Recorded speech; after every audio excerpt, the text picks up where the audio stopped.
Solórzano. Abogado, buenos días. Buenos días, Renato, y buenos días a sus panelistas. Gusto en saludarles. Mire, yo quisiera inicialmente comenzar con una pequeña reflexión y haciendo alusión a lo que señaló el abogado Jonathan Varela. Fíjese que, como él bien señaló, los juicios penales se rigen bajo ciertos principios. Y un principio fundamental, que es una garantía judicial de cualquier imputado, es que su juicio sea oral y público. ¿Y por qué debe ser público? Porque la Constitución de la República misma, en su artículo 303, señala que la justicia se imparte por jueces y magistrados independientes en nombre del pueblo. Es decir, es un principio político que lo que hace es dejar en manos del pueblo, que es a quien delega a los jueces para que apliquen la justicia, verificar la justicia que sus jueces delegados por el pueblo hacen. Entonces, en primer lugar, créame, Renato, que por ánimo incluso de transparencia, es bienvenido que los juicios sean conocidos por la sociedad, y es más, la sociedad debe empoderarse de la justicia que imparten sus jueces, porque es un servicio público dado por la sociedad, dotada por la sociedad. Entonces, es necesario que los juicios se conozcan, y de esa manera la ciudadanía puede tener una percepción clara, fidedigna, de la administración de justicia que brindan sus jueces delegados por ella. Entonces, en primer lugar, yo creo que no debemos estigmatizar el hecho de que casos como este o como cualquier otro sean conocidos por la sociedad. Es de la única manera que podemos corregir la administración de justicia de nuestros jueces. Y como es un servicio público, en aras de la transparencia, debe ser conocido por todos. Eso en primer término. En segundo, Renato, mire que en este caso, lo han comentado algunos de los panelistas, y creo que por ahí comenzó usted. Mañana se decide este caso, y en efecto ocurre que a nosotros nos ha llamado la atención de que hay dos excusas presentadas por dos honorables magistrados de la Sala de lo Constitucional. Como ha sido pública pues la convocatoria, pues obviamente hemos verificado algunos aspectos de esas excusas, y hemos notado, Renato, que nos llama un poco la atención de que dos magistrados de la Sala de lo Constitucional se excusan porque los únicos magistrados de la Corte Suprema de Justicia que han conocido la sentencia que se revisó en la casación presentada por la defensa de Kevin únicamente han sido los tres magistrados de la Sala de lo Penal, y que por mandato de la Constitución no deben formar parte de este pleno porque ellos sí conocieron la sentencia que se dictó y que condenó a Kevin allá en febrero del año 2017. Entonces, sí nos llama la atención y creemos, bueno, ese es un punto que en la agenda que se ha publicado aparece que se va a discutir esa excusa de estos honorables magistrados, y simple y sencillamente pedimos de que, claro, porque somos parte del proceso, de que evidentemente esta excusa se resuelva de conformidad con la ley. Es decir, si no hay de estos magistrados alguno de ellos que ha conocido la sentencia, no hay razón para excusarse y deben conocer el caso como cualquier otro. Lo que sí ocurrió es que estos magistrados de la Sala de lo Constitucional conocieron durante el proceso, en revisión, una sentencia de amparo que dictó una Corte de Apelaciones, pero que tenía que ver con dos pruebas que nosotros habíamos solicitado en audiencia de proposición de pruebas que se incorporaran en el proceso. Y entonces el Tribunal de Sentencia en ese momento las denegó, que eran dos informes de la ATIC. Esos informes de la ATIC jamás formaron parte del proceso, jamás fueron conocidos por el Tribunal de Sentencia, y en consecuencia, bueno, a nuestro humilde entender, nos parece que no hay razón para que los miembros de la Sala de lo Constitucional, particularmente estos dos honorables magistrados, pues hayan planteado su excusa. Claro, eso tiene que ser discutido por el Pleno y ser resuelto de conformidad con la ley. El otro punto, Renato, y esto es importante y lo señalaron los panelistas, ¿qué ocurre acá? Aquí, en un Estado de Derecho, uno de los componentes del Estado de Derecho es el respeto a los derechos humanos. Hay 4 componentes del Estado de Derecho. Uno de ellos es el respeto a los derechos humanos. Entonces, para que un imputado sea condenado, como bien señalaron los panelistas, debe existir certeza. ¿Y qué ocurrió en este caso? Hubo un tribunal de sentencia que condena a Kevin por mayoría, ¿sí? Y esa sentencia se revisa por la Sala de lo Penal y por mayoría también la Sala de lo Penal más bien dice que se le ha vulnerado su estado de inocencia.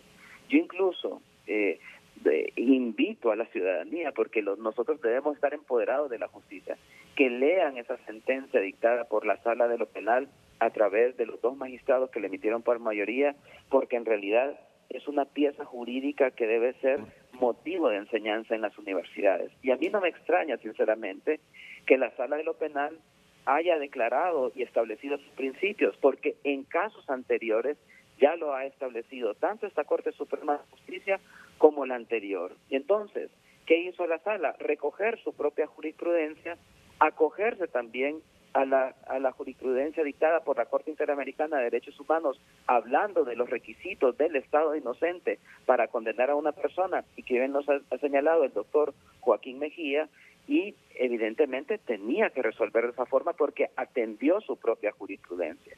Entonces, ¿qué tenemos acá? Aquí lo que sobresalta es la duda. Es decir, hay un tribunal que condena, hay un tribunal superior que, basado en su jurisprudencia y en los principios que informan el Estado de Derecho, tanto en el sistema interamericano como en la jurisprudencia propia de la Corte Suprema de Justicia, dice que no hay prueba suficiente. Y entonces aquí lo que sobresalta es la duda. Es más, usted nos conoce, Renato, a nosotros no nos gusta ni utilizar leguleyadas, menos andar con ilegalidades. El caso de Kevin tiene ahí las pruebas, afortunadamente, pruebas independientes, científicas, que demuestran que Kevin no estuvo en el momento que ese crimen ocurrió, no estuvo en ese lugar.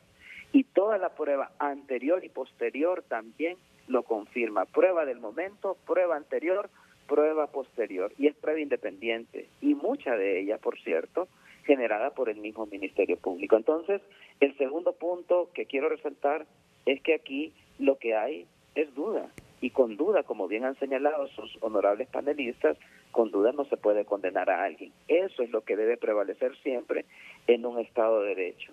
El otro punto, Renato, y que lo comentó el doctor Josué Murillo y también Joaquín, es que, hablan de reparación. En esto nosotros hemos sido bastante tajantes. La familia de Kevin no desea ninguna reparación del Estado de Honduras. Lo único que desea es que Kevin retorne al seno familiar. Lamentablemente ha sido víctima de las imperfecciones del sistema. Los sistemas penales son imperfectos aquí o en cualquier lado del mundo. Deben ser perfectibles. Y el caso de Kevin, como otros, debe servir de reflejo en dónde hay que corregir. Y lo hemos hecho con esa visión propositiva. La familia de Kevin no desea ninguna reparación, desea que simple y sencillamente que se le haga justicia a Kevin, que retorne a su vida normal, que lamentablemente fue truncada desde los 19 años, hoy tiene 25, es un hombre, se convirtió en hombre en recintos penitenciarios, y lo único que desea es justicia para él. No tiene ningún interés pecuniario en reparaciones del Estado de Honduras. Entonces, esto es importante aclararlo porque muchas veces nos lo preguntan, y incluso como finalidad para atender a esa restitución personal de él, hasta la Universidad UNITEC le ofreció una beca a él, y lo que desea Kevin es terminar de formarse en la universidad, convertirse en un profesional de derecho y tener una vida normal, y su familia tener esta tranquilidad de que finalmente se le hizo justicia. Por último, ya para terminar, Renato, tal vez un par de comentarios más. En primer lugar, que nosotros como apoderados que hemos sufrido el caso de Kevin desde noviembre del año 2014, únicamente apelamos a que el día de mañana prevalezca la independencia e imparcialidad de los jueces, tal como lo manda la Constitución de la República. Ahí está esa sentencia de la Sala de lo Penal que da una explicación así.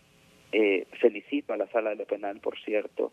O sea, nos ha dejado una enseñanza académica, yo que soy académico, una enseñanza académica de qué es el estado de inocencia, y que revisen las dos sentencias, por mayoría de la Sala Constitucional y el voto disidente que ahí se produce, que por cierto es lo que se discute el día de mañana, la sentencia por mayoría de la sala y el voto disidente en contra de uno de sus miembros. Y ahí van a poder ver con la simple lectura de ambos instrumentos la fortaleza que tiene el caso de Kevin en razón de la tutela de su estado de inocencia.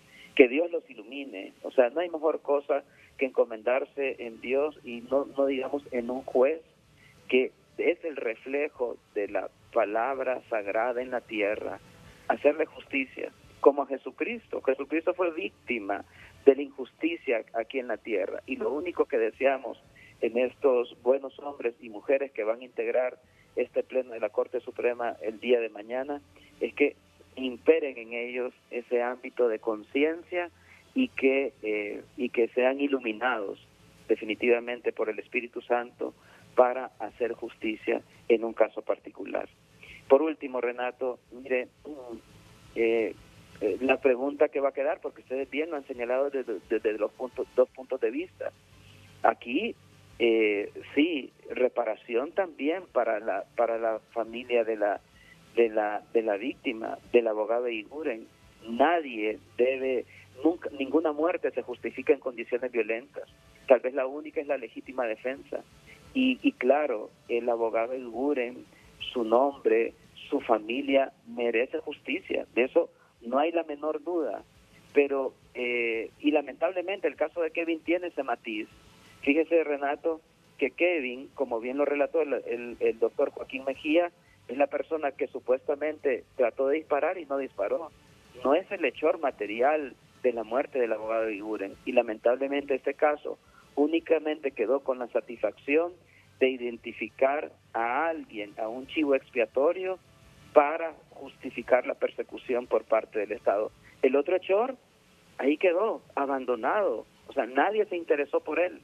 Y el autor material ni siquiera ha tenido el Estado el interés de identificarlo, perseguirlo y juzgarlo. En consecuencia, claro, cualquier persona dice, y bueno, ¿y cómo va a quedar el caso de Kevin? Va a quedar en la impunidad, pero la impunidad jamás se va a solventar en ningún caso a costa de la condena de un inocente. Y eso es lo que ocurre en el caso de Kevin. Hay un inocente que tiene 6 años y medio de estar privado de libertad y esperamos que mañana finalmente se le haga justicia como lo merece, como cualquier persona en este país que requiere justicia. Okay. Y por último, Renato, y ya con esto termino, yo creo que el caso de Kevin, y como bien lo han señalado sus honorables panelistas, ya desde el punto de vista institucional, da una buena oportunidad para que la población tenga confianza en la administración de justicia. Lamentablemente, y lo hemos visto, la gente, y usted lo señala día a día en su programa, la gente desconfía de las instituciones, desconfía de la justicia. Mañana se abre un buen capítulo para dar una vuelta de esquina y que la gente empiece a confiar en la administración de justicia que dan sus jueces delegados por el pueblo.